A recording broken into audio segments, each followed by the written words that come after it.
Pembicara nepi kita kali ini adalah seorang pria yang berasal dari kota Jakarta. Beliau memulai bisnis Tian sewaktu masih duduk di bangku kuliah. Pada saat itu, beliau berusia 19 tahun.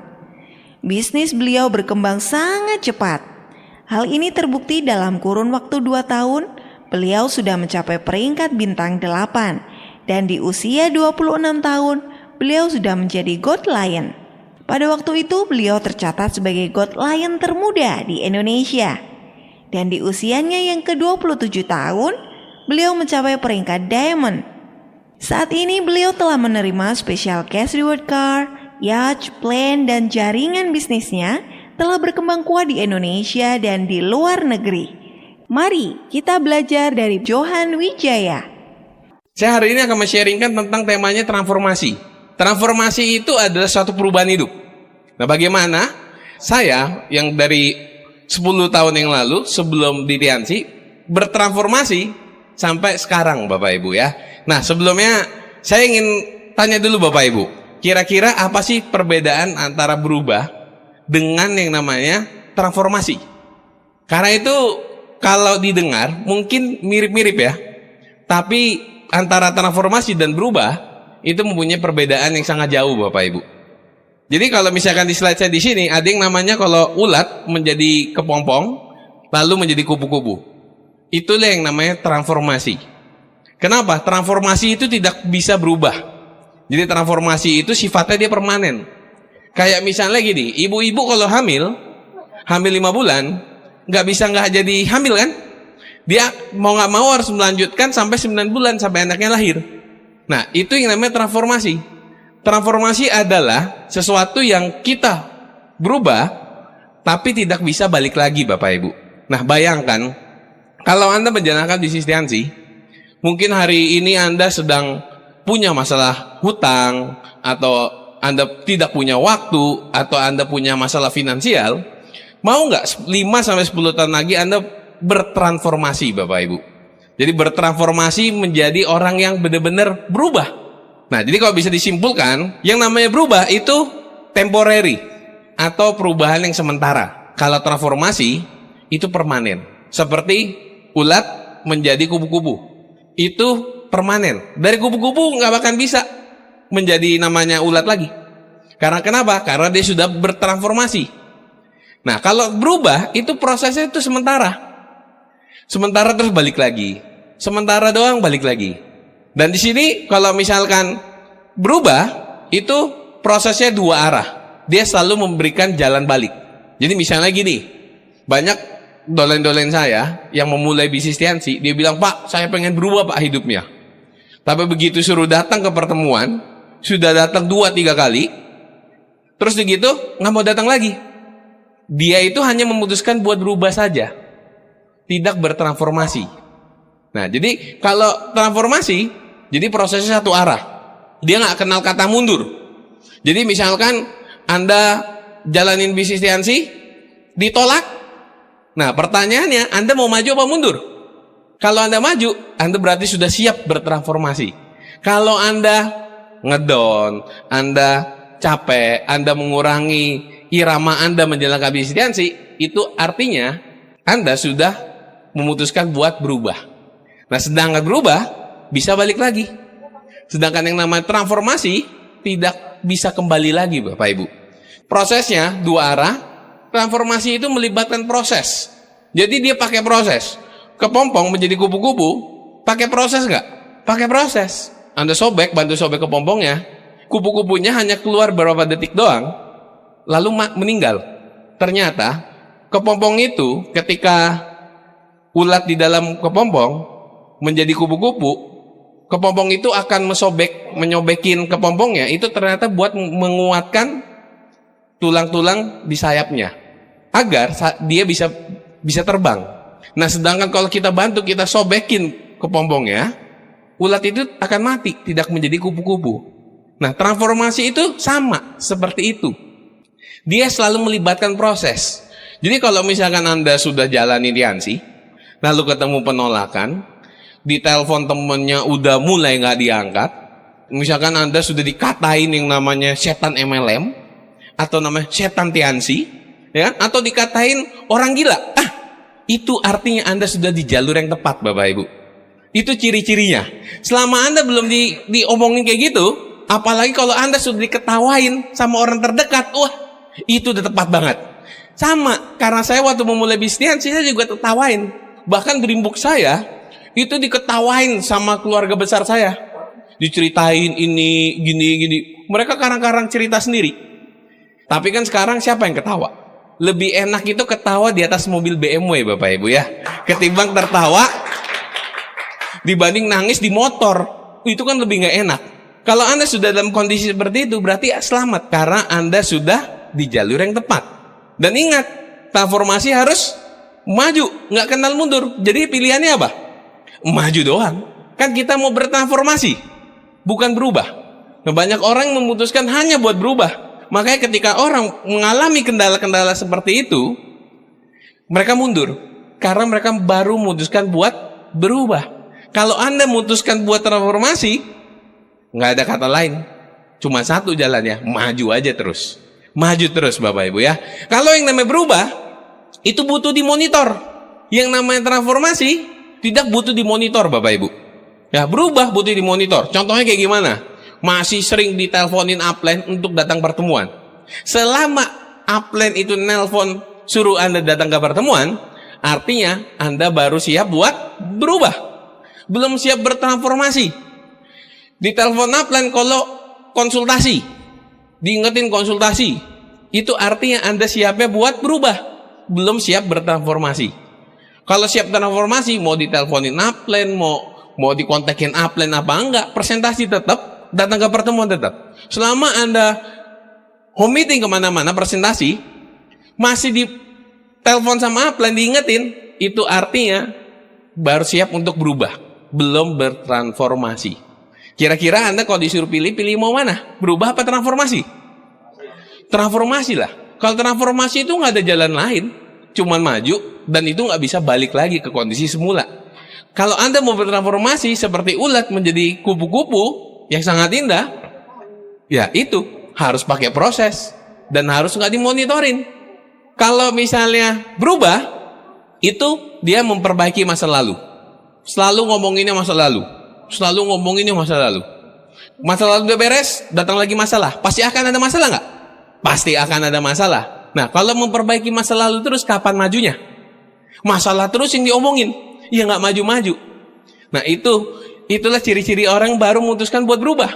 Nah, kalau misalnya transformasi, dia mempunyai perkembangan yang signifikan. Dan kalau berubah, peningkatannya sedikit. Karena kenapa? Dia bisa balik.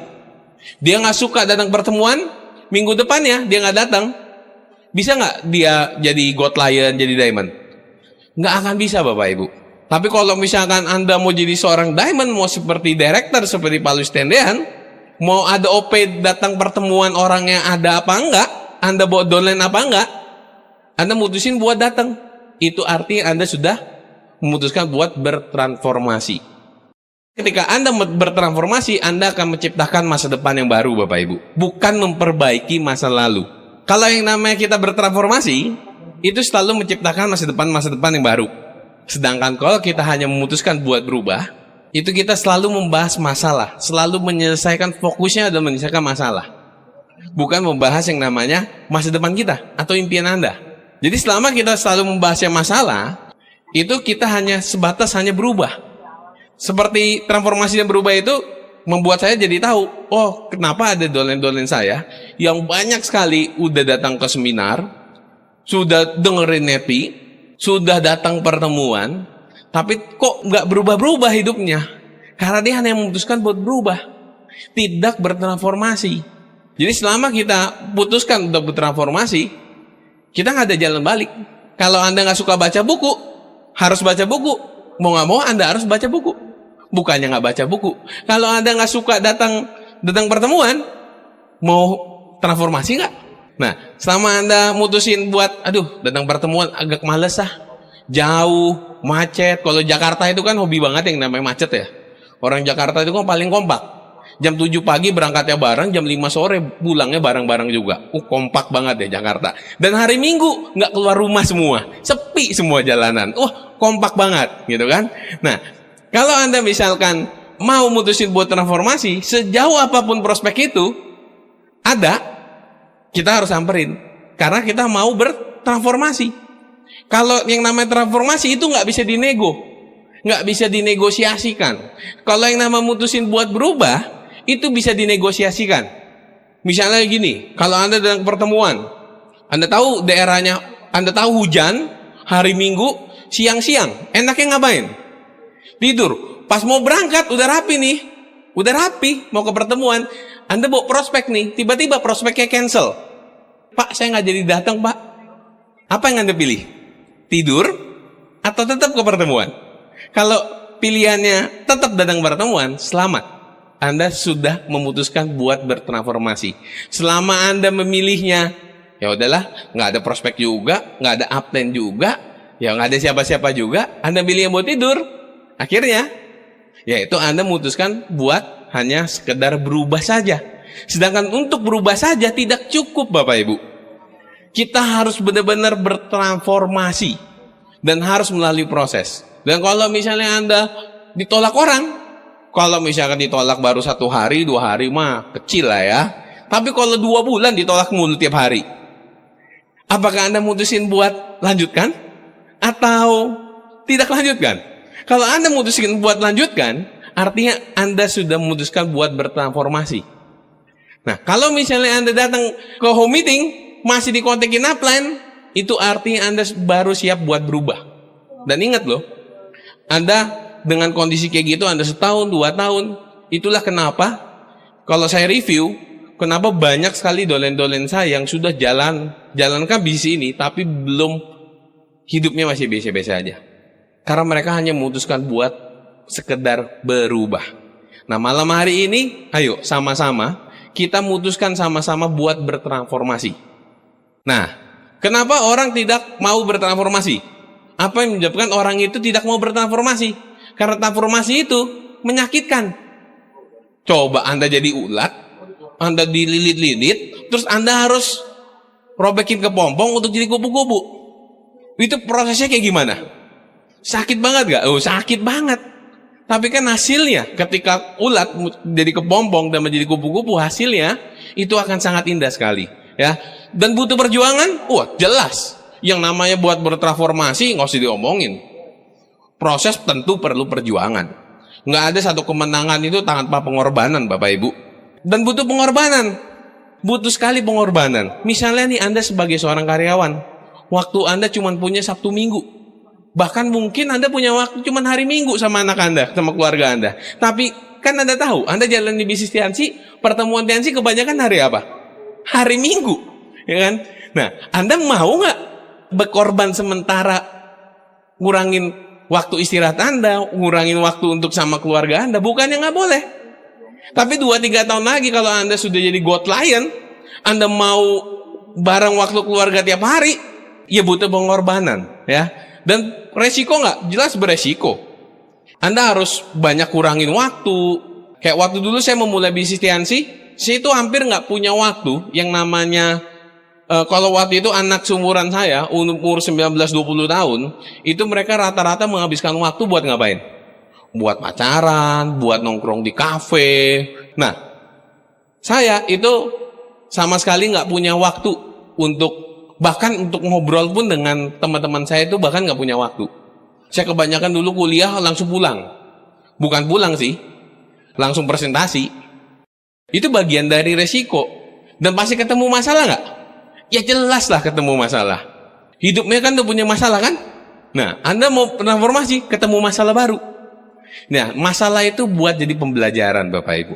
Jadi Anda pasti akan ketemu masalah baru. Karena kenapa? Anda melakukan sesuatu yang extraordinary. Sesuatu hal yang luar biasa, tentu Anda akan mempelajari sesuatu yang baru. Ya, jadi pasti akan ketemu masalah. Kenapa banyak orang yang tidak mau bertransformasi? Karena mereka nggak mau merasakan perjuangannya, dan mereka nggak mau merasakan yang namanya pengorbanannya, resikonya, dan mereka nggak mau ketemu dengan masalah. Mereka nggak mau menyelesaikan masalah yang ada. Itulah hal-hal yang menyebabkan orang tidak mau bertransformasi. Jadi kalau Anda sudah mengalami ini, Artinya Anda sudah siap bertransformasi. Ya, apalagi kalau misalkan kalau yang kerja hari Minggu doang yang punya waktunya, Anda mau mengorbankan waktu Anda hari Minggu, yang hari Anda satu-satu istirahat, atau bareng keluarga Anda tunda dulu sementara, Anda berarti sudah siap bertransformasi. Ya, banyak orang yang nggak siap itu Bapak Ibu. Nah, saya yakin Anda semua di sini yang bahkan yang nonton di Indonesia maupun di luar negeri, saya yakin Anda semuanya siap untuk berkorban, untuk bertransformasi. Berkorban untuk menjadi sesuatu yang baru Bapak Ibu. Berkorban untuk demi masa depan Anda. Jadi ayo kita sama-sama kita bertransformasi menjadi kupu-kupu Bapak Ibu ya. Ketika Anda mau bertransformasi, ada satu penyakit yang akan menghalangi Anda, yang namanya akrasia. Akrasia itu kalau bahasa Inggrisnya disease, atau namanya penyakit. Ya, akrasia itu ciri-cirinya kayak gimana? Ciri-cirinya nih kayak gini. Misalnya, Anda ada janji home meeting sama plan Anda. Anda jadi home meeting atau dengan prospek Anda. Anda janji jam 3, datangnya jam 4. Itu namanya akrasia. Jadi kalau Anda datang pertemuan nih, hobinya datangnya pas sudah presentasi habis, wah itu akrasia banget Bapak Ibu. Jadi ketika Anda memutuskan buat bertransformasi, ada satu penyakit yang siap menyerang Anda, yang namanya akrasia. Nah, akrasia ini penyakit nomor 1 berbahaya. Kedua jantung, nomor 1 berbahaya itu akrasia itu Bapak Ibu ya. Jadi hati-hati, penyakit nomor 1 berbahaya di dunia, gitu. Karena di sini kalau misalkan Anda terserang penyakit akrasia ini, bukan hanya jantung Anda berhenti, yaitu keluarga Anda dikorbanin, masa depan Anda nggak jelas, gitu ya. Jadi akrasia ini sangat-sangat berbahaya sekali. Ya, jadi perlu kita hindari dengan akrasia ini. Ketika Anda bertransformasi nih, oke Pak, saya siap untuk bertransformasi. Saya habis nonton webinar, saya siap Pak bertransformasi. 10 tahun lagi saya harus jadi eksekutif director, 5 tahun lagi saya harus jadi eksekutif director. Tiba-tiba besok OP udah datangnya telat. Nah itu akrasia. Kayak tadi yang saya tadi. Misalkan Anda mau datang OP hari Minggu, Anda mau prospekan 1, tiba-tiba prospekannya cancel. Nah Anda datang apakah enggak? Kalau Anda datang, Anda transformasi. Nah kalau Anda enggak, Anda siap untuk berubah. Nah itulah yang namanya penyakit akrasia menyerang Anda. Kalau yang misalnya kayak saya nih sanguin, kalau baca buku, bukunya buka, matanya tutup. Nah, itu ciri-ciri akrasia juga. Jadi kalau misalkan Anda memutuskan buat bertransformasi, pasti akan ketemu yang namanya akrasia ini. Jadi hari ini saya sudah kasih tahu nih, itu penyakit yang namanya akrasia. Lalu apa Pak yang menjadi sebuah kunci kesuksesan? Gimana Pak caranya saya itu bisa melawan akrasia-akrasianya? Caranya adalah kita harus merubah paradigma kita. Kita harus merubah paradigma kita Bapak Ibu ya. Ya, contohnya kayak gini. Di sini ada yang namanya alam sadar. Ada alam sadar dan alam bawah sadar. Alam sadar kita itu didapatin dari edukasi. Kayak contohnya, Anda dalam pertemuan, Anda dalam seminar, Anda dengerin NetP, Anda konsultasi, Anda baca buku, itu masuknya ke alam sadar Bapak Ibu. Dari alam sadar lalu akan disaringkan melalui paradigma kita, yang itu alam bawah sadar. Alam bawah sadar kita ini akan menentukan hasilnya. Nah, dari alam sadar Anda, edukasi yang masuk itu semua akan disaring oleh alam bawah sadar kita, yang namanya paradigma. Dan itu akan menentukan hasilnya. Oh, jadi begini Pak cara untuk sukses. Saya harus bertransformasi. Tapi alam bawah sadar Anda masih terserang akrasia nih. Masih sering ngaret-ngaretan. Kalau misalkan pertemuan masih sering dikasih tahu upline, ya, konsultasinya masih di kontek-kontekin upline, kayak upline jadi downline gitu, masih kejar-kejar gitu kan. Nah, itu alam bawah sadar Bapak Ibu. Kalau misalnya ini yang masuk Y, nih edukasi bentuknya Y, alam bawah sadar X, paradigma, maka hasilnya tetap aja akan X, dia nggak akan berubah. Kenapa? Banyak sekali downline-downline saya yang sudah datang pertemuan, dengerin NetP, baca buku, konsultasi, terus hasilnya masih sama-sama aja. Karena paradigmanya dia belum berubah. Karena alam bawah sadarnya belum berubah. Nah, Gimana cara merubah alam bawah sadar ini? Itu yang sangat penting. Nanti akan saya bahas. Ketika alam sadar kita itu Y, alam bawah sadar X, hasilnya akan X. Hasil ini akan ditentukan oleh alam bawah sadar kita. Kayak misalnya gini, apa saya bisa Pak 10 tahun ya jadi direktur? Nah itu alam bawah sadar Anda tuh, paradigma Anda mengatakan Anda nggak bisa. Apa bisa Pak 2 tahun lagi saya Goat Lion, 2 tahun lagi saya naik BMW? Apa bisa? Beneran nggak sih bisa? Nah, Anda sudah tahu Tianci itu bagus, edukasinya bagus, tapi begitu masuk kepala Anda nih, lalu muncul pertanyaan, masa iya sih setahun saya bisa berubah hidupnya? Nah itu alam bawah sadar yang berbicara. Selama Anda berpikirnya kayak gitu, hasilnya akan X. Gimana cara ngerubahnya? Cara ngerubahnya begini, ketika Anda masuk Y, yaitu edukasi, konsultasi, datang pertemuan, dan lain-lain, dengerin Netpi, ya kan? Y ini, Anda masukkan ke alam bawah sadar, tentu akan ketemu X. Jadi misalkan gini, kalau Anda bertanya, apa iya Pak, saya setahun depan jadi Goat Lion? Apa iya Pak, 6 bulan lagi saya bisa jadi bintang 8? Pasti ada nggak enaknya kan? Di hati. Kan? Kalau ditanyain, mau nggak tahun depan jadi Goat Lion? Mau banget. Mau nggak 6 bulan lagi jadi bintang 8? Pasti mau banget. Mau nggak misalkan tahun depan Anda terima mobil? Mau, ya kan? Apa bisa Pak? Nah, itu artinya lagi X ketemu Y, Bapak Ibu. X lagi ketemu Y.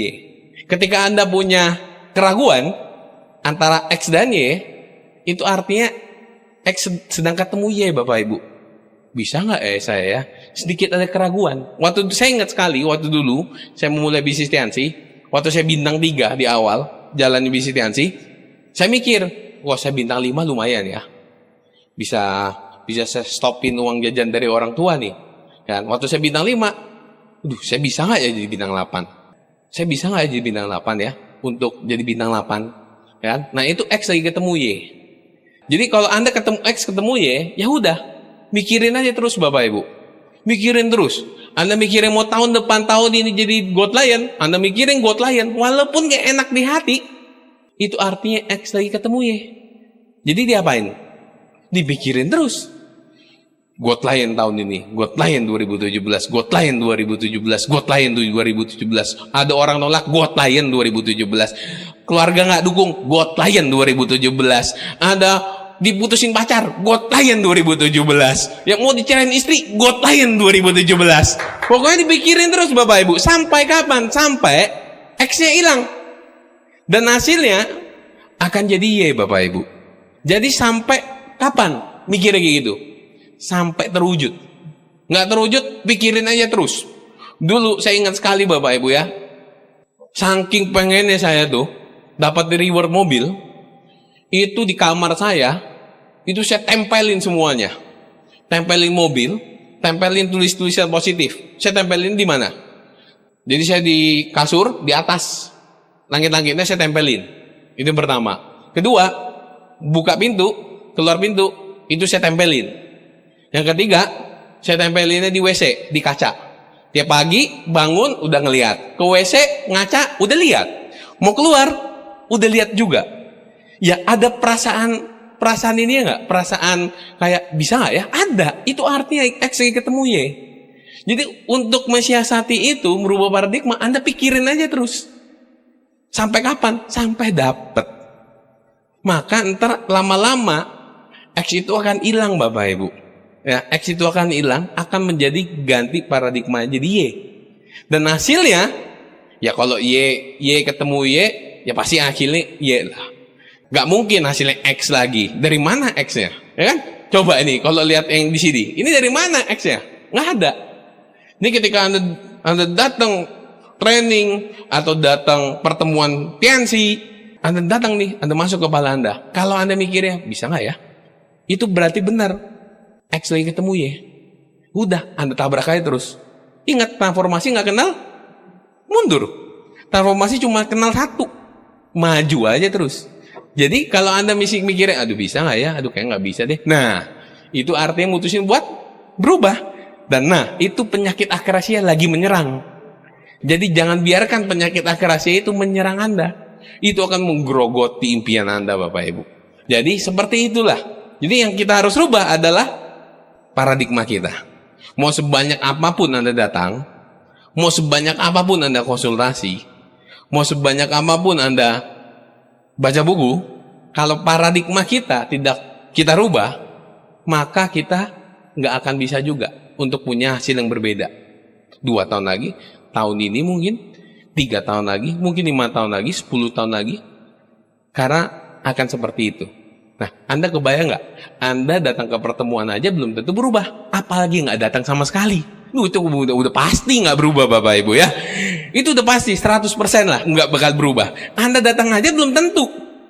Apalagi kalau Anda nggak datang. Daripada nggak datang, mendingan datang apa nggak datang? Ya mendingan datang lah. Mendingan dengerin netbi apa nggak dengerin netbi? Mendingan dengerin netbi. Mendingan baca buku apa nggak baca buku? Ya mendingan baca buku lah. Karena baca buku aja itu belum tentu berubah. Apalagi kalau nggak baca sama sekali. Apalagi kalau nggak dengerin netbi sama sekali. Yang lebih parah kalau nggak datang pertemuan sama sekali. Itu nggak akan punya hasil yang berbeda, Bapak Ibu. Nah, bagaimana menciptakan alam bawah sadar? Nah, ini yang menarik. Anda sudah tahu transformasi. Anda sudah tahu kuncinya ternyata untuk bertransformasi ada di alam bawah sadar kita. Nah, hari ini saya udah memberitahu Anda step by step nih. Mau bertransformasi sama berubah. Nah, caranya begini, harus dirubah alam bawah sadarnya dulu. Bagaimana sekarang cara menciptakan alam bawah sadar? Alam bawah sadar kita itu kayak program. Sadar nggak sadar, hari ini saya baru menginstall program yang namanya akrasia di otak Anda. Jadi Anda yang sedang menonton, udah tahu kan akrasia? Nah, sudah tahu banget. Itu artinya saya sudah menginstall program akrasia di pikiran Anda, Bapak Ibu. Nah, alam bawah sadar itu, seperti program. Bisa Anda install, Anda uninstall. Uninstall nggak bisa. Uninstall nggak bisa, Bapak Ibu. Hanya Anda install. Nah, kalau Anda installnya dengan hal-hal negatif, nggak bakal bisa hilang gitu. Hal-hal negatif. Jadi sebanyak mungkin alam bawah sadar Anda dimasukkan hal-hal yang positif. Ya, yang positif. Nggak ada salahnya kita belajar hal yang positif. Gimana caranya merubah alam bawah sadar? Yaitu dengan 1 jurus. Ini jurusnya paling ampuh, paling jitu, paling jos genjos, tap suratap, gitu ya. Ini paling mantap, Bapak Ibu. Cara satu-satunya untuk merubah paradigma kita atau alam bawah sadar kita dengan yang namanya habit atau menciptakan sebuah kebiasaan-kebiasaan baru.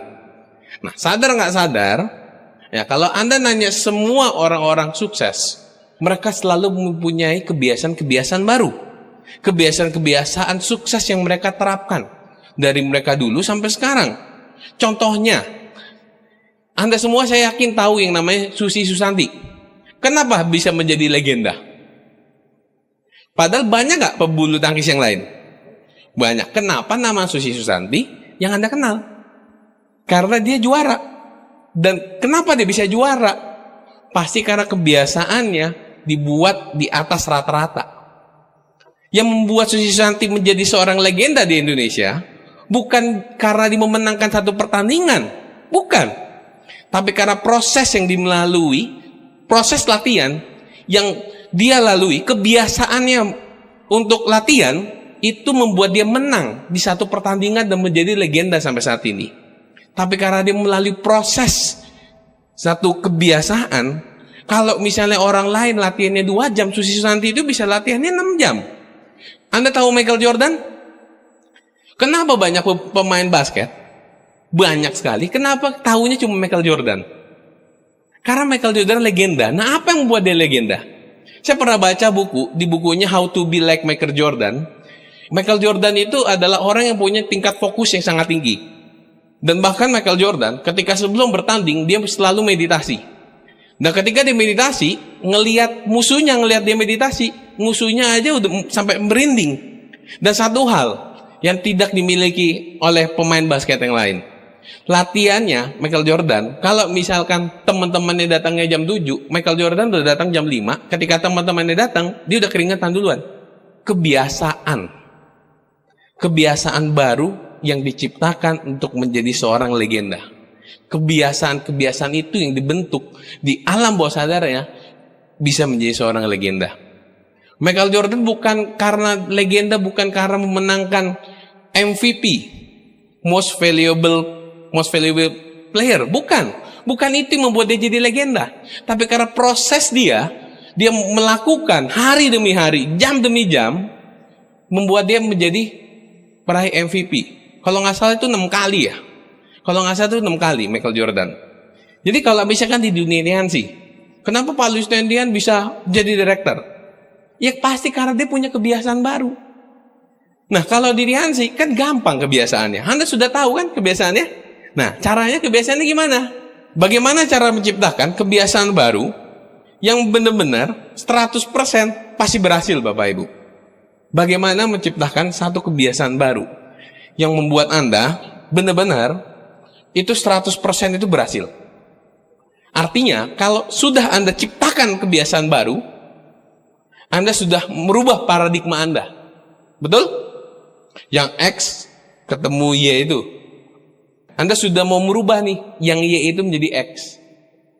Dan hasilnya transformasi. Asalnya dari mana? Dari kebiasaan. Bagaimana cara menciptakan kebiasaan-kebiasaan baru yang bisa membuat Anda 100% kebiasaan itu benar-benar berhasil. Bahkan ini diterapkan, kalau Anda menerapkan kedolen-dolen Anda, ini sangat powerful sekali Bapak Ibu. Sangat-sangat powerful sekali. Ya ingat, semua orang sukses punya kebiasaan. Punya kebiasaan. Nah, kebiasaan kita sudah jelas banget. Caranya ini adalah Anda menciptakan 21 hari kebiasaan baru. Nah, kebiasaannya di bisnis Tiansi apa? 7 kebiasaan sukses. 7 kebiasaan sukses ini yang membuat Anda merubah paradigma Anda dan memberikan Anda transformasi. Pertanyaannya, diikutin semua Pak? Iya. Ditawar? Enggak. Ingat, Anda mau berubah apa bertransformasi? Kalau mau bertransformasi, prosesnya cuma satu arah, yaitu maju atau maju. Kalau mau berubah, aduh saya nggak suka Pak, yang namanya harus 15 kali presentasi. Ya berarti Anda siapnya cuma berubah. Anda nggak siap untuk bertransformasi. Kalau misalnya Anda nggak dengerin Neti, ya Anda siapnya untuk berubah. Caranya adalah Anda ikutin 7 kebiasaan ini selama 21 hari. Mungkin di sini Anda pernah, misalnya Anda bangun, nggak biasa bangun pagi, Anda rutin selama 21 hari, Anda nyalain alarm, Anda paksain diri bangun pagi. Hari ke-22 nggak usah pakai alarm, saya jamin pasti langsung bangun di jam yang sama. Pernah mengalami seperti itu? Saya yakin Anda pernah. Itulah yang membuat seseorang bisa bertransformasi. Karena kenapa? Karena sudah dia menciptakan kebiasaan-kebiasaan baru. Ingat, transformasi menciptakan masa depan baru. Tentunya perlu kebiasaan baru. Kalau kebiasaan Anda bawa sebelum Anda jalani Tiansi, itu nggak akan memberi perubahan banyak. Tapi Anda perlu menciptakan kebiasaan baru. Kebiasaan baru ini menentukan masa depan baru. Kalau kebiasaan kita 5 tahun yang lalu itu membawa kita sampai saat ini. Nah, kebiasaan kita sekarang yang akan membawa masa depan kita 5 tahun lagi. Pertanyaannya, seberapa besar impian Anda? Kalau Anda merasa impian kita berharga sekali, harusnya Anda bisa menciptakan kebiasaan baru. Nah, biasanya apa aja? Punya dream book. Ada beberapa tips yang saya rekomendasikan ketika Anda mau buat dream book. Buatlah dream book di album foto. Itu yang pertama. Yang kedua, jangan diketik. Anda perlu tulis pakai tangan. Anda tulis pakai tangan Bapak Ibu. Supaya apa? Supaya berasa. Kalau Anda ingat zaman dulu, zaman SD, gurunya selalu mendikte, Anda yang nulis. Anda nulis, kalian Anda ngapain? Anda mengingat. Itu masuk ke alam bawah sadar loh. Jadi perlu Anda, kalau Anda ketik, Anda tutup bukunya, lupa. Tapi kalau Anda tulis, Anda ingat. Analogi kayak gini. Kalau misalnya Anda dari rumah Anda, mau ke rumah teman Anda, dari A mau ke B, Anda nyetir mobil, tapi Anda disetirin sama teman Anda, ingat nggak alamatnya? Suruh ke sana lagi? Enggak. Tapi kalau misalnya Anda nyetir, Anda ingat nggak jalannya? Ya ingat. Ya, walaupun sama-sama, kayaknya belok sini deh. Iya nih belok sini. Ya, tapi selama Anda disetirin, ingat nggak? Enggak. Nah, itulah efek seperti menulis. Jadi kita perlu menulis. Saya ingat sekali, waktu saya bintang 3, Bapak Ibu, saya dengerin NetMe yang pertama kali, judulnya itu dari NetMe-nya Pak Louis. Judulnya Anda Diamond Berikutnya. Ketika saya dengerin NetMe itu, saya langsung memutuskan, saya harus jadi diamond termuda. Dan saya itu tulis, waktu itu minggu depannya, 2 minggu kemudian, minggu depannya, waktu itu ada acara di Bandung, dan saya menghadiri acara di Bandung itu, saya masih bintang 3, Bapak Ibu. Dan saya cari rumah Pak Louis Tendean. Kata di Dago Pakar. Saya cari. Ada rumah yang rame-rame orang tuh. Itu mobilnya gitu kan. Saya masuk, waktu itu Pak Louis lagi meeting group. Pak Louis lagi meeting group, saya foto-foto lagi, ya kan. Begitu, udah Pak Louis selesai meeting group, saya bilang, Pak, minta foto, Pak. Nah, fotonya itu saya pakai celana pendek sama kaos. Rambut saya dulu gondrong, Bapak Ibu.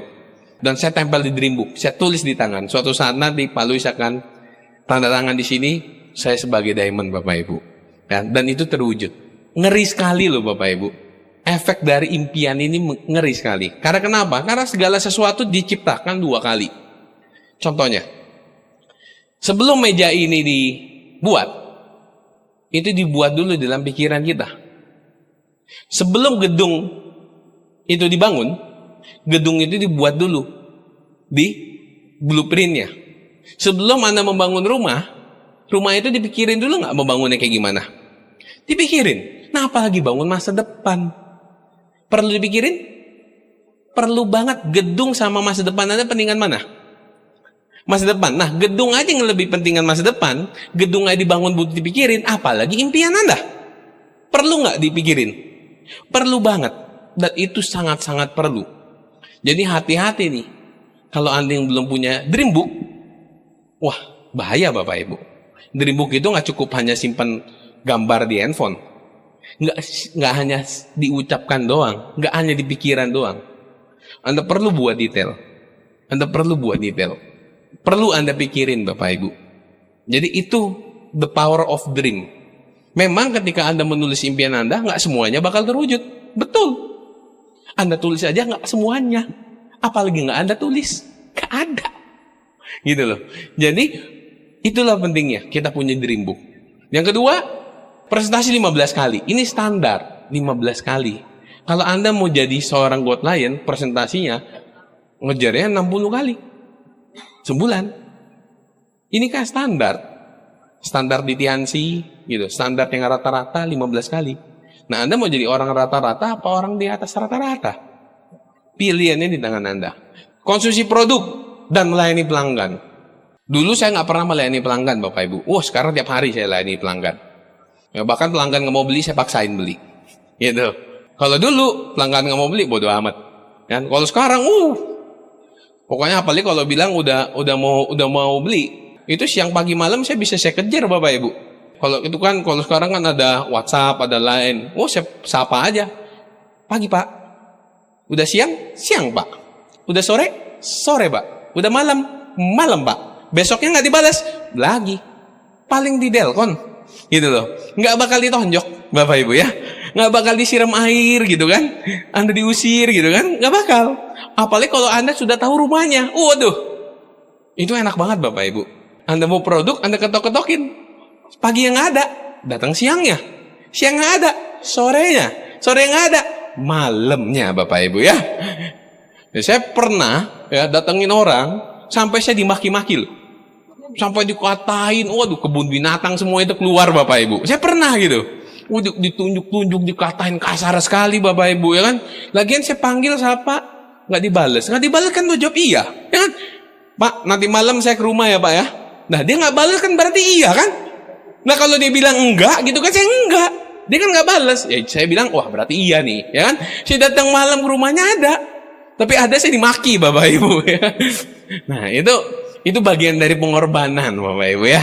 Jadi Anda perlu ngalamin hal-hal seperti itu Bapak Ibu ya. Nah jadi dan baca buku positif 15 menit. Buku positif buku apa aja? Kenapa perlu buku apa aja? Nggak mesti buku yang namanya buku tentang pengembangan diri, Anda boleh baca buku apa aja, kayak buku macam-macam lah. Supaya apa? Kalau misalkan pas Anda lagi ketemu orang developer ngomongin properti, Anda tahu apa yang diomongin. Kalau misalkan Anda ketemu orang politik, nah Anda tahu harus bahasnya apa. Jangan orang developer Anda ngomonginnya sawah gitu kan, agrobisnis gitu, nggak bakal nyambung Bapak Ibu ya. Jadi itu buat untuk menambah wawasan kita. Jadi baca buku apa aja, yang penting positif. Jangan buku populer, FAM gitu Bapak Ibu ya. Itu nggak nambah positif Bapak Ibu ya, itu nambah negatif ya Bapak Ibu ya. Nah, terus mendengarkan satu CD NetMe setiap harinya.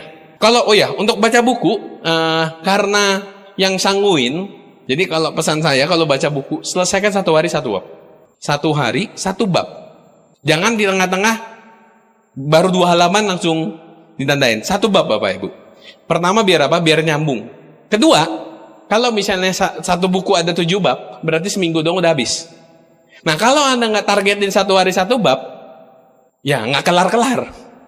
Gitu kan? Biasanya kalau sanguin gitu, baca buku baru sampai setengah, ada buku bagus beli. Baca akhirnya satu deret buku cuman setengah. Ya, bahkan ada cuman kata pengantar doang dibaca, habis itu beli buku lagi gitu kan. Nah, jadi saran dari saya satu hari satu bab Bapak Ibu. Dan buku itu mempunyai efek yang sangat luar biasa. Ingat loh, kita mau menciptakan kebiasaan baru. Kebiasaan baru ini akan merubah paradigma kita. Kita baca buku, Anda bayangkan kalau misalnya 1 bulan ada 1 buku Anda baca, habis. Setahun ada berapa buku? Anda kalau misalkan 2 tahun baca bukunya, ada 24 buku. Bayangin, 24 buku masuk ke kepala Anda. Kira-kira kepribadian Anda berubah? Pola pikirnya berubah? Berubah sekali. Ya, karena kalau misalnya kita mau naikin penghasilan, ya, misalkan penghasilan Anda berapa gitu, misalkan sebulan. Penghasilan Anda itu yang membuat Anda, pola pikir Anda itu membuat penghasilan Anda seperti sekarang. Analogi gini, kira-kira pola pikir orang yang kerja 1 juta penghasilan 1 bulan dengan 10 juta 1 bulan, pola pikirnya beda, cara kerjanya beda, kebiasaannya beda. Nah, orang yang 10 juta dengan 50 juta, pola pikirnya beda, cara kerjanya beda nggak? Pola kerjanya beda nggak? Kebiasaannya berbeda nggak? Orang yang penghasilan 50 juta dengan yang 100 juta 1 bulan, beda nggak isi ininya? Pola pikirnya, pola kerjanya, kebiasaannya beda. Jadi kalau misalnya mau ningkatin penghasilan, yang dirubah apanya? Kebiasaannya, pola kerjanya, dan pola kebiasaannya. Nah, hari ini kita akan sama-sama belajar gimana caranya merubah kebiasaan-kebiasaan baru yang bisa membuat kita semua itu menjadi orang yang luar biasa semua Bapak Ibu. Jadi kalau misalnya seperti itu, saran dari saya, 1 bulan Anda menghabiskan 2 buku. Baca bukunya gimana? Per bab. 1 hari 1 bab. Nggak perlu 15 menit Anda duduk di timer 15 menit, udahnya cuma setengah halaman lagi, bahkan setengah paragraf. Ya. Nah, oke. Mendengarkan CD NetMe. Saya pernah dapat sharing dari pengalaman Diamond di perusahaan sebelah. Si Diamond itu ngomong kayak gini, kalau saya di rumah saya pasang setiap pojoknya speaker, bahkan di WC. Setiap hari saya dengerin CD itu, CD NetMe-nya dia. Saya dengerin CD NetMe-nya. Walaupun saya mendengarkan sekilas-sekilas, tapi saya tahu alam bawah sadarnya mendengarkan. Jadi sambil makan, sambil ini gitu. Itu kan bisa sambil mendengarkan. Anda kan manusia itu diciptakan bisa sambil mendengarkan, melakukan sesuatu pekerjaan yang tentunya nggak pakai mikir. Kalau makan sambil dengerin bisa nggak? Bisa. Tapi kalau dengerin NetMe sambil baca buku bisa nggak? Bisa gila. Ya kan? Nggak bakal bisa, gitu kan? Nah, jadi Anda bisa melakukan seperti itu. Walaupun Anda nggak mendengarkan secara langsung, tapi Anda tahu itu alam bawah sadar sedang mendengarkan. Jadi dengerin NetMe aja. Mau sambil nyetir motor, nyetir mobil, mau sambil makan, sambil mandi, ya kan? Jadi itu Anda bisa ini. Tapi jangan sambil nonton juga, gitu kan? Jadi seperti itu Bapak Ibu. Dan keenam, hadir di setiap pertemuan One Vision. Nah, ini penyakit bagi orang-orang zaman sekarang ini, susah banget kalau datang pertemuan. Banyak orang yang terserang penyakit akrasia. Akrasia, ingat loh ini loh, penyakit nomor 1 paling mematikan di dunia. Karena itu mematikan masa depan. Banyak orang itu yang mereka itu menawar-nawar. Wah, saya datang pertemuan Vision Seminar aja Pak, OP mah tiap hari bosen, tiap minggu. NDT, wah bosen. Saya mau kasih tahu kepada Anda, kira-kira bintang 5 di Tiansi sama bintang 8 di Tiansi, seringan mana datang OP? Bintang 8. Bintang 8 sama God Lion seringan datang mana? God Lion. God Lion dengan Diamond? Diamond dengan Director. Jadi justru Anda bosan-bosanan, yang makin bosan peringkatnya makin tinggi loh. Justru kalau Anda nggak pernah bosan, itu hati-hati. Berarti Anda nggak kemana-mana Bapak Ibu.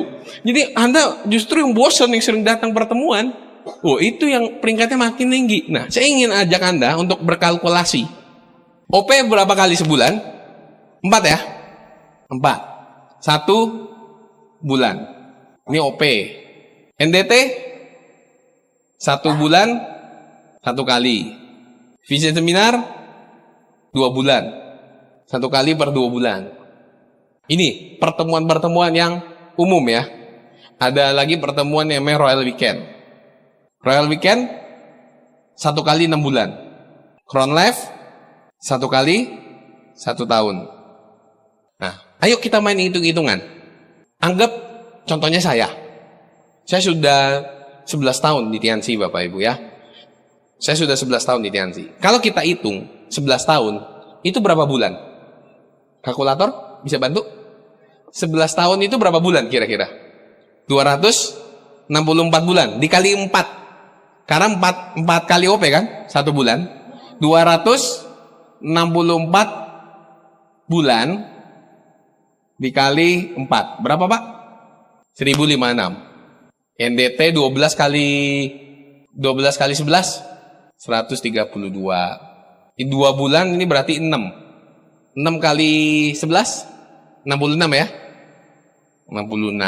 RW 1 tahun kan 2 kali. 2 kali 11 22. Ini 11. Nah, Bapak Ibu, ini acuannya saya. Anggap gini. Kalau misalnya Anda datang OP, Anda datang selama 11 tahun, 1056 kali, NDT 132 kali Anda datang, dan VS Anda datang 1 bulan itu 2 kali, 2 bulan itu 1 kali, kalau kali 11 kan 66 kali datang ke OP, ke VS. Royal Weekend 1 tahun 2 kali, kalau dikali 11 tahun itu 22 kali, dan Crown Life itu 11 kali. Ya, 1 tahun kan 1 kali. Selama Anda datang ini, Anda cobain aja. 11 tahun lagi Anda pasti jadi diamond. Pasti Bapak Ibu. Pasti jadi diamond. Anda hadir ke pertemuan OP. Anda centanginnya setiap minggu. Saya yakin centangan 1055 minggu depannya pasti jadi diamond. Anda datang ke NDT, centangan ke 131, 132-nya Anda pasti jadi diamond. Anda datang ke Vision Seminar yang ke-66 Anda pasti jadi diamond. Anda datang ke Royal Weekend yang ke-22 pasti jadi diamond. Anda datang ke pertemuan Crown Life 11 kali. Pertemuan yang ke-11 kali Anda Crown Life, Anda yang akan bicara di pertemuan Crown Life Bapak Ibu. Ini Bapak Ibu, ya. Kenapa orang nggak mau datang ke pertemuan OP? Ya itu, karena mutusin buat berubah. Sedangkan untuk datang ke OP, mungkin Anda perlu waktu pengorbanan. Mungkin Anda kadang harus ngomong dulu ke istri atau suami, yang suami Anda negatif. Itu kan perlu pengorbanan. Ya memang namanya bertransformasi butuh pengorbanan. Nah, Anda centangin aja. Saya yakin Bapak Ibu, 10 tahun lagi pasti jadi diamond Bapak Ibu. Pasti sekali. Oke? Dan ketujuh, menjadi good team player. Ya, good team player ini adalah edifikasi, konsultasi, dan no cross lining. Ya, kita perlu edifikasi, konsultasi, dan no cross lining. Oke? Ini nggak akan saya bahas lengkap. Anda bisa dibahas nanti di pertemuan NDT masing-masing di kota-kota Anda. Ada yang namanya 4S, professional networker. Nah, seperti apa professional networker? Kayak misalnya gini, Anda tahu Lionel Messi? Tahu. Anda tahu ini Michael Jordan? Tahu. Mereka itu profesional nggak di bidangnya mereka masing-masing? Tahu Cristiano Ronaldo? Tahu. Apa yang membedakan Cristiano Ronaldo dengan pemain yang lain? Apa yang membedakan Cristiano Ronaldo dengan pemain yang lain? Lionel Messi dengan pemain yang lain? Michael Jordan dengan pemain yang lain? Profesionalisme. Gimana cara kita masih bisa menjadi seorang networker yang berkelas? Berkelas. Yang profesional. Karena kebanyakan orang menjalankan bisnis tiansi itu nggak sepenuh hati. Gimana cara kita mesti menjadi seorang networker yang profesional? Ya, justru kalau Anda dibilang, MLM ya, jangan ngedon. Justru saya bangga MLM ya. Iya. Apalagi kalau MLM habis turun dari mobil BMW, MLM ya. Iya, MLM banget ini. Ya kan? Gimana caranya Anda bisa menjadi seorang profesional, seorang networker? Anda yang baru gabung pun, saya kasih tahu kuncinya. Gimana caranya bisa menjadi seorang profesional networker, oke? Caranya ada 4S. 4S professional networker adalah yang pertama adalah dari edukasi. Oke? Yang kedua dari examination atau ujian. Dan yang ketiga itu dari pengalaman atau experience. Dan yang keempat dari ethics atau etika. Nah, apa hubungannya Pak dengan professional networker? Jadi begini, kira-kira kalau Anda menjadi seorang dokter spesialis, Anda dapatin pendidikannya? Jelas.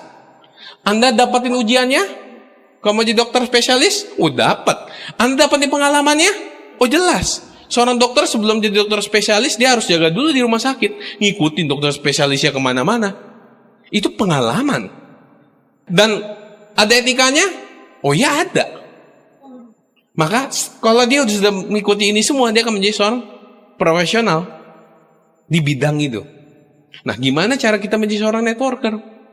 Di bidang kita network marketing, seorang distributor. Bagaimana cara kita menjadi seorang distributor yang profesional? Nah, Anda harus dapati pendidikannya.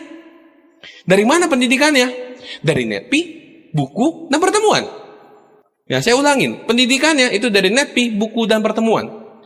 Anda dapatin ujiannya? Jelas dapat. Anda ditolak? Anda dihina? Anda dijauhkan? Itu termasuk dari ujian. Ujian kita di lapangan. Anda dapatin pengalamannya? Jelas. Anda bisa dapatin pengalaman dari konsultasi dari upline. Itu pengalaman upline. Mau upline Anda baru join 1 bulan, lebih dulu dibanding Anda, 1 hari. Walaupun dia join sebulan, seminggu, 1 hari. Tetap harus konsultasi. Bagaimanapun juga, upline Anda lebih dulu dibandingkan Anda. Jadi Anda perlu konsultasi, Bapak Ibu. Perlu konsultasi. Anda perlu konsultasi, tanya ke upline Anda. Dan yang keempat, ada etika. Jelas, etika kita edifikasi, konsultasi, dan no cross-lining. Itu etikanya.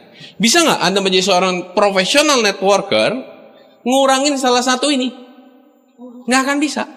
Itu bukan 4S lagi, Bapak Ibu. Misalkan Anda nggak dapatin pendidikannya, nggak datang ke pertemuan, nggak dengerin CD, nggak dengerin Netpi, terus begitu nggak baca buku, nggak datang pertemuan RW, Crown Life, Anda bisa nggak? Nggak akan bisa. Atau Anda datang pertemuan, tapi Anda nggak mau melalui prosesnya, ketemu ditolak orang, ngedon, habis itu nggak jalanin lagi. Ada gangguan, Anda menjalankan bisnis tiansi, downline Anda hilang, itu kan masuknya dari ujian. Terus Anda ikutan hilang. Itu nggak 4S. Anda sudah ikutin pendidikannya, ujiannya, tapi Anda nggak konsultasi. Nggak akan bisa. Tapi Anda sudah dapatin pendidikannya, udah ujiannya, experience-nya juga udah, Anda sudah konsultasi, tapi Anda nggak edifikasi konsultasi no cross-lining. Bisa nggak? Nggak akan bisa. Ya, Anda nggak edifikasi ke atas. Edifikasi pusatnya di Anda semua. Nanti Anda lama-lama jadi Superman loh Bapak Ibu. Bedanya Superman dengan distributor tiansi cuma satu. Superman nggak bisa nolong orang di waktu yang bersamaan. Tapi distributor MLM itu bisa nolong rubah hidup orang yang ada dimanapun di waktu yang bersamaan. Itu bedanya antara distributor MLM dan Superman. Kita distributor man. Ya bukan Superman. Nah, ciptakanlah pentagon sukses. Apa itu pentagon sukses? Pentagon sukses itu meliputi yang namanya knowledge. Knowledge atau pengetahuan, sikap, attitude, ketiga skill, keempat strategi, dan kelima itu habit. Ketika Anda semakin membesarkan ini, 5 hal ini, itu sukses Anda akan semakin besar. Kalau misalnya Anda dapat knowledge, itu dari pengetahuan, dari pertemuan, dari konsultasi, dari baca buku, dengerin netpi, itu knowledge. Sikap, attitude, saya akan bahas lengkap. Anda bisa dengarkan CD. Ada banyak CD yang ngebahas tentang sikap. 3 skill. Skill itu Anda dapetin di lapangan. 4 strategi. Yang kelima habit. Habit itu tadi 21 hari Anda buat 7 kebiasaan. 7 kebiasaan itu dilakukan 21 hari. 7 kebiasaan itu dilakukan 21 hari. Semakin besar pentagon ini, semakin Anda menambah knowledge Anda semakin merubah sikap Anda semakin mahir di skill Anda. Skill itu dengan butuh jam terbang. Jadi nggak ada tuh orang yang langsung jago ngomong. Saya dulu juga nggak bisa ngomong seperti ini. Itu kita belajar, itu jam terbang. Skill, semakin Anda memahami strategi bermain di jaringan Anda dengan konsultasi kepada upline, dan Anda menciptakan kebiasaan baru, pentagon sukses ini akan semakin besar, dan akan semakin besar juga kesuksesan Anda. Jadi inilah pentagon sukses. Nah, ini ada namanya the way of wisdom. Ya, wisdom itu kalau di kamus bahasa Inggris ada yang namanya keahlian dan kebijaksanaan. Kalau kita sudah gedein pentagon sukses, kita akan bisa nyampe yang namanya the way of wisdom. Oke, nah apa itu? Gimana cara mencapai the way of wisdom ini? Nah, ada yang namanya DAKW. D itu data, I itu informasi, K itu knowledge, W itu wisdom. Jadi, ketika misalnya hari ini Anda datang webinar, Anda nonton di webinar, itu lagi masukin data. Nah, data ini akan percuma kalau Anda nggak mencatat. Kalau Anda catat, itu akan jadi informasi. Kalau Anda mencatat, itu hanya sebatas informasi. Tapi kalau Anda lakukan, itu jadi yang namanya knowledge. Ketika Anda melakukan, pasti ada kegagalan nggak? Pasti. Ketika Anda kegagalan, itu kan jadi pengetahuan. Oh, ternyata begini ya. Oh, ternyata begitu ya. Jadi pas Anda ngelakuin, itu akan jadi pengetahuan Anda. Anda ulang-ulangin terus, akan jadi yang namanya wisdom atau sukses, kesuksesan. Jadi hari ini kita sudah sama-sama belajar. Anda mulai mencatat, ingat, ketika Anda dengarkan saya, itu hanya sebagai data. Ketika Anda mendengarkan ulang dan Anda catat, itu hanya sebatas informasi. Nah, informasi itu akan jadi berharga ketika Anda melakukan. Itu namanya knowledge. Ketika Anda melakukan knowledge, Anda pasti akan ketemu kegagalan. Tapi Anda buka lagi. Anda akan ketemu kegagalan, Anda buka lagi. Sampai akhirnya Anda mencapai yang namanya wisdom. Anda tahu ini siapa?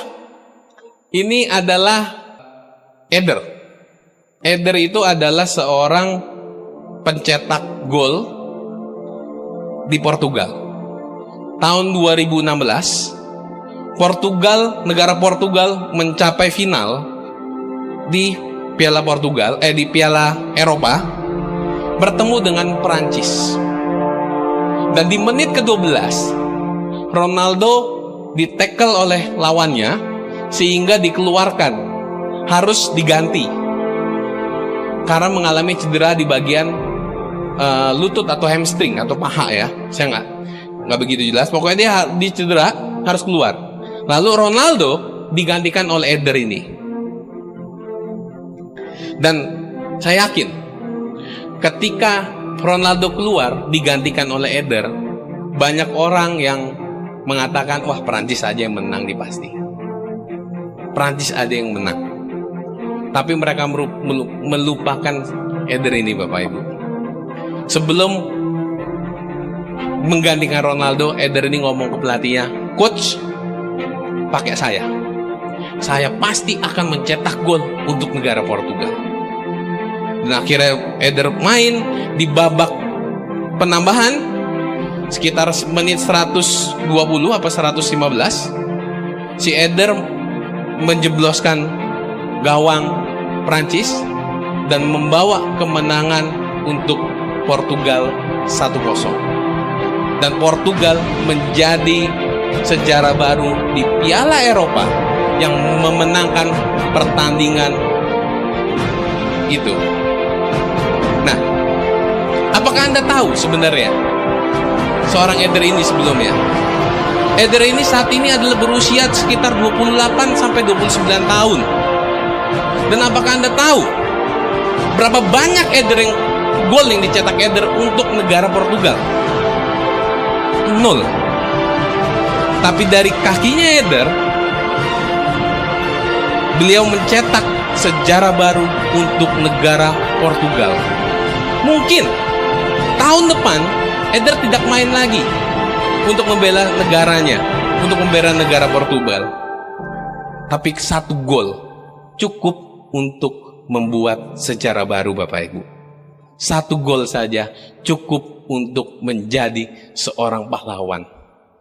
Sepanjang tahun membela negaranya, tidak pernah ada gol yang dicetak 1 gol pun. Tapi ketika 1 gol pun dicetak, bahkan itu udah mencapai pensiun, dia menciptakan sejarah baru untuk negaranya, Bapak Ibu. Saya yakin Anda semua juga seperti itu. Mungkin Anda datang, ada Anda yang dengar webinar, Anda punya masalah keuangan, atau Anda punya masalah waktu, apapun masalah Anda, Bapak Ibu, ciptakanlah sejarah baru. Sukses